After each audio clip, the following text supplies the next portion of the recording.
Hi, it's Claire Saunders from What's New in Electronics, and I'm here at IPC APEX, and I've been joined by Dan from PVA. How are you? Doing well, how are you? Yes, good, thank you. Good. So how's the show been so far for you? So far, it's been great.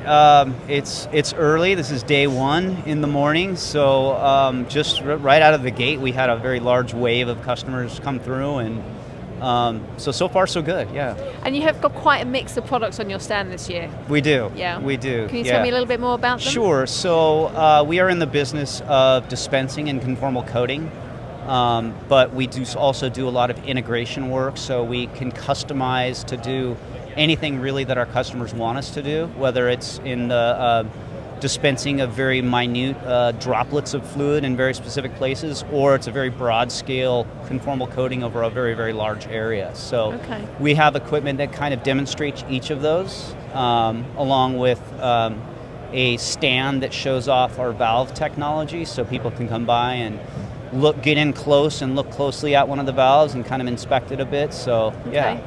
And conformal coating's becoming more sort of important. Not important. It's always been there, but it's becoming more sort of front and center in people's minds. Right. You're seeing that, I guess, with your customers and the products as well. We are. So I think the OEM or the manufacturers, designers of the boards are starting to spec in conformal coating more and more.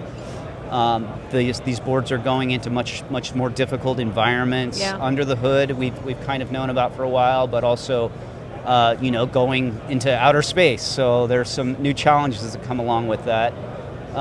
So yeah, we're seeing quite a bit of challenging applications. Yeah, and I guess things aren't getting any cheaper, so things have to last longer. So, and like you say, they're becoming more. There's more challenging situations they're going into. So you're looking to get a better lifespan out of a product, which means that you're out of a board, which means you've got to have this conformal coating and this element there. That's right. Yeah. That's right. I mean, in that the scenario of engine control board or anti-lock brake systems for automotive, just an example.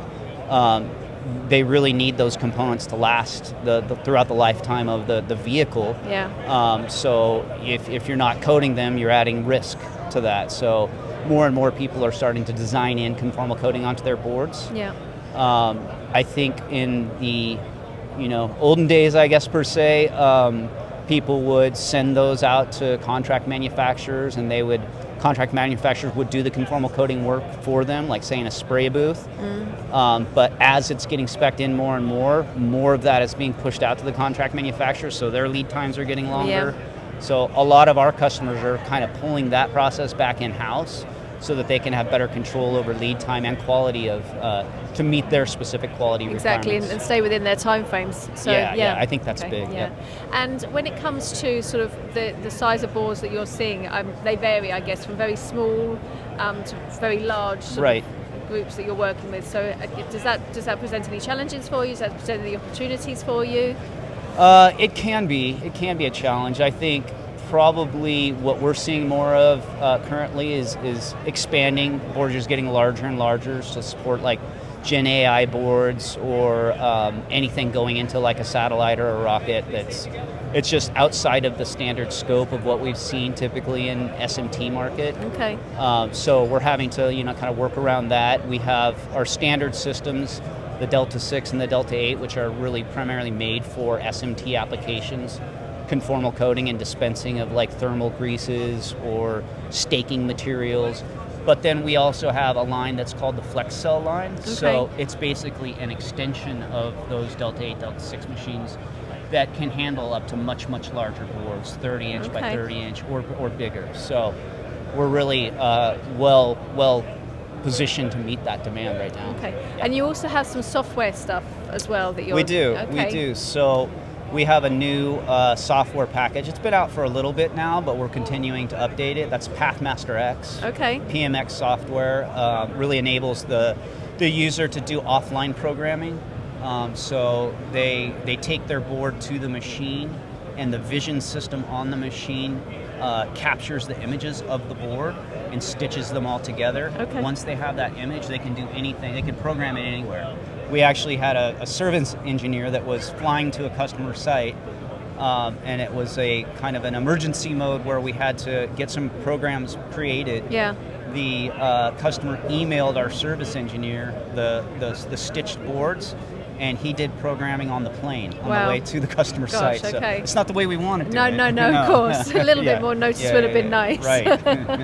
But you can deal with it, which is great. So, it's the fact that we can. Yeah, exactly. And the software, like you say, although it's not brand new, it's developing all the time, and that comes from what you're learning from your customers, I guess. Exactly. What you see. Yeah. So we're taking that feedback from the customers and figuring out how to apply it. We're regularly engaging with our customers. We also we work very closely with the people that make the coatings or the dispensing formulations. Okay. So we're seeing kind of the ground level where the designs just getting kicked off, and the engineers that are working on that product are starting to consider, how are we going to do this? Can we use a fluid to do this? The fluid formulator works closely with that customer to kind of meet what the end goals are, but we're also getting in with working with the fluid formulator and the end customer so that we can make sure that it can also be dispensed successfully. Because if it's designed to meet whatever the need is for the product, but you can't dispense it, then it's no good. Right? No, that's right. So we're getting into those early stages of working with customers. Yeah. That's fantastic. Well, it seems like you've got a lot going on. We do for sure. PVA is we're a dispensing company. We do dispensing and conformal coating, but we also are a very good integrator company. So we're an integrator with a specialty in coating and dispensing. Okay, great. So we see a lot of oddball projects. We see things, parts that come in a form factor that are completely different than what we saw yesterday. Yeah. So we have to be flexible. We have to design and integrate to meet whatever the customer's needs are that particular day. So it's exciting. Yeah, and those needs and those requirements help you grow and help you develop what you've got. So that's fantastic. So it's like a two-way street. I guess. Exactly. Brilliant, great stuff. Well, I wish you all the best for the rest of the show. Thank you. Thank you very much for joining us, and we'll catch up soon, I'm sure. Good talking to you. Thank you. All right.